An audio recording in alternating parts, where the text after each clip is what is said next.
على حصيلة سنة كاملة من النضال المتواصل الدائم، سواء في الضيعات أو المكاتب الإدارية أو الأوراش والمصانع أو في المناجم. نحتفلوا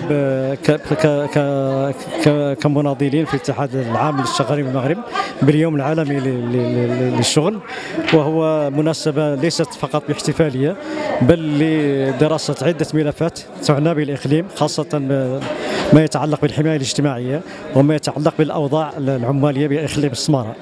العمال في إقليم السمارة والطبقة الشغيلة بإقليم السمارة بصفة عامة تعاني في ظل ارتفاع الأسعار، تعاني في ظل ما بعد جائحة كورونا، تعاني عدة مشاكل اجتماعية وعدة مشاكل اقتصادية.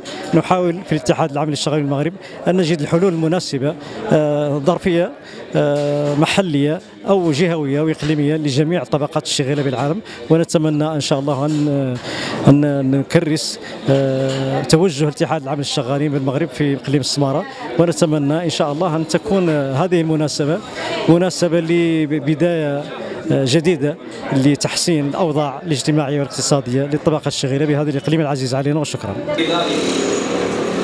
كافة مناضلي ومناضلات حزب الاستقلال بالسمارة إلا أن تشارك كافة الشريحة الشغيلة.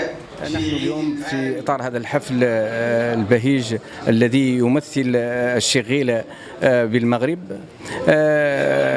ندعم الذرع حزب الاستقلال الذي هو يدافع عن الشغيلة بالمغرب، ومن خلال رص صفوفه، من خلال تواجده في الميدان، نتمنى أن نكون في مستوى تطلعات هذه المواطنين.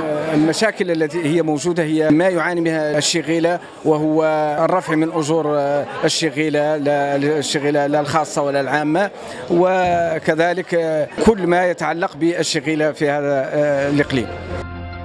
لا تنسوا الالتحاق بنا على مواقع التواصل الاجتماعي عبر العناوين التالية.